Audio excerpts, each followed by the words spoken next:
Morning students, आज हम आपको फ्लावर के बारे में बताएंगे कि सेक्सुअल रिप्रोडक्शन प्लांट में कैसे होता है। ये चैप्टर है क्लास 12 का sexual reproduction in flowering plants. Flower के बारे में मैं आपको पहले बता चुकी हूँ कि फ्लावर एक मॉडिफाइड शूट है और इसके अंदर जो मेल और फीमेल ऑर्गन होता है उसका नाम होता है स्टेमेन और पिस्टिल और कार्पेल। सबसे पहले मैं आपको स्टेमेन के बारे में बताऊंगी। Stamen is known as the microsporophyll. Stamen का यदि हम साइंटिफिक लैंग्वेज में नाम बोलें तो दैट इज माइक्रोस्पोरोफिल। स्टेमेन के टू पार्ट होते हैं, फिलामेंट और एंथर। ऊपर वाला जो पार्ट है वो एंथर कहलाता है और नीचे वाला पार्ट फिलामेंट कहलाता है।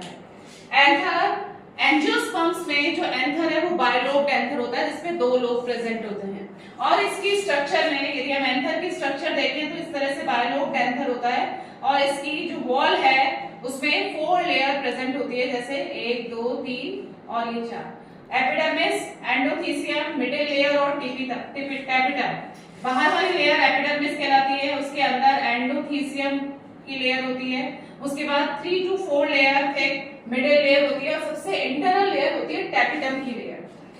एपिडर्मिस प्रोटेक्शन का फंक्शन परफॉर्म करती है। एंडोथीसियम में एक स्टोमियम प्रेजेंट होती है जो कि डीसेंस में हेल्प करती है जब पूरी तरह से मैच्योर हो जाता है। Middle layer 3 to 4 wall layer होती है और टेपिटम, मिडिल लेयर और टेपिटम नरिशमेंट का फंक्शन परफॉर्म करती है, यानी डेवलपिंग जो माइक्रोस्पोर्स होते हैं उनको नरिशमेंट प्रोवाइड करती है। पोलर सैक को माइक्रोस्पोरेंजियम कहते हैं। एक लोब में 2 माइक्रोस्पोरेंजिया, तो बाइलोब्ड एंथर में टेट्रास्पोरेंजिएट कंडीशन होती है, यानी 2 स्पोरेंजिया यहाँ प्रेजेंट होती है और 2 स्पोरेंजिया यहाँ प्रेजेंट होती है।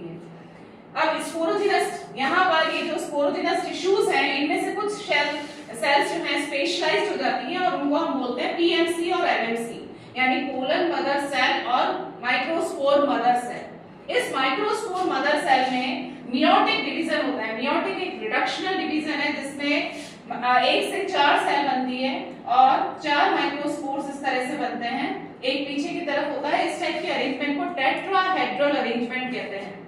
इसमें मियोटिक डिवीजन होने से 4 माइक्रोस्पोर बनते हैं और ये माइक्रोस्पोर ही फर्स्ट जनरेशन है मेल गैमेटोफाइट की। ठीक है, तो माइक्रोस्पोर की स्ट्रक्चर पहले हम पढ़ेंगे कि माइक्रोस्पोर या पोलन ग्रेन की स्ट्रक्चर कैसी होती है। इसकी स्ट्रक्चर में आउटर जो वॉल है इसकी वो कहलाती है एक्साइन और जो इंटरनल वॉल है उसको हम कहते हैं इंटाइन। ये फर्स्ट जनरेशन है मेल गैमेटोफाइट की। ठीक है, इसमें अभी मेल गैमेटोफाइट डेवलपमेंट में 2 सेल बनती है। ऊपर की तरफ साइटोप्लाज्म में बड़ी-बड़ी वैक्यूल्स बन जाती है और इसको हम बोलते हैं वेजिटेटिव सेल और जो नीचे वाली सेल है उसको हम कहते हैं जनरेटिव सेल। 2 सेल स्टेज में ही इसका डिस्पर्सल होता है, यानी ये मेल पार्ट से फीमेल पार्ट में ट्रांसफर हो जाता है। ठीक है, तो ये 2 सेल स्टेज है। जब ये स्टिग्मा पर चले जाता है उसके बाद इसमें और डिवीजन होता है जनरेटिव सेल में जिससे 2 मेल गैमेट्स बन जाते हैं और ये स्टेज कहलाती है 3 सेल स्टेज। उसके बाद इसमें पॉलिनेशन, जब ये पॉलिनेशन हो जाता है 3 सेल स्टेज के बाद पोलन ट्यूब इमर्ज आउट होती है, क्योंकि एक्साइन में जर्म पोर वाला रीजन प्रेजेंट होता है जहां से उसकी वॉल थिक एंड थिन होती है। आपको पता है कि ये जो पोलन ग्रेन है इसे हम प्रिजर्व करके भी रख सकते हैं। क्यों? क्योंकि इसकी जो आउटर वॉल होती है उसमें एक बहुत ही ऑर्गेनिक रेजिस्टेंट सब्सटेंस प्रेजेंट होता है जिसे हम कहते हैं स्पोरोपोलेनिन। स्पोरोपोलेनिन एक ऐसा सब्सटेंस है जिसके कारण हम पोलन ग्रेन को प्रिजर्व करके काफी सालों तक रख सकते हैं। तो आज के लिए इतना ही कि हमने आपको मेल गैमेटोफाइट की स्ट्रक्चर बताई।